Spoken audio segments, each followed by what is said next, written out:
Hi, I'm Michael and I'm from Signature Board Games. I'm here to show you our first game, Flip and Fish. Let's see how it's played.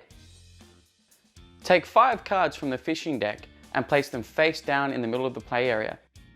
You can be as creative as you like, but just remember to be fair to all players. Players take turns rolling their dice from their jetty towards the cards in the middle. Be sure not to go past the edge of your jetty. And the aim of your roll is to get as close as possible to a chosen card in the middle.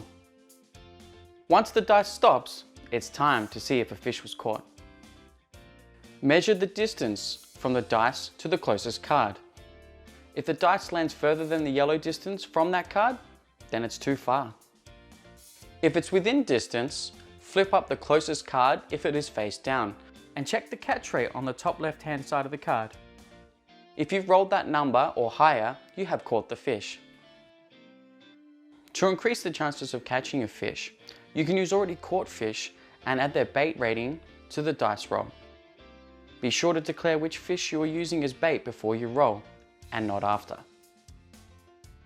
There are also a couple of special rolls. A snag is when you roll a 1, and a perfect strike is when the dice lands perfectly flat on the card. For more information, you can refer to the player aid card on the back of your jetty. When the first trophy fish is caught by any player, the shop is now open. Flip over the top 3 cards from the shop deck, and in future turns, players can take an equipment card from the shop instead of going fishing. Let's explain the 3 types of different equipment cards and how they work. Green equipment cards are ongoing. They are always active as long as you own them.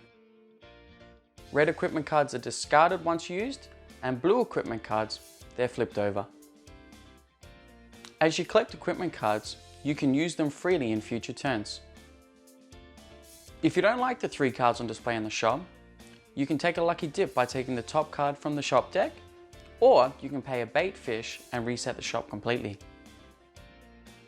As well as fishing and shopping, there is a third and final player action available, Gear Up. The Gear Up action allows a player to flip up to 2 blue equipment cards back face up, allowing them to be used in future turns. Play continues until a player catches the required amount of trophy fish to win the game.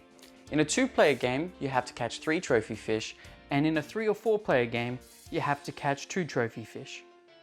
Make sure you check out the instruction booklet for further details on fish abilities, calculating bait, special rolls, and resetting the shop. A summary of the general rules can also be found on the back of your jetty card. And that's how you play Flip and Fish. If this sounds like a game that you think you would enjoy, be sure to order it today at signatureboardgames.com.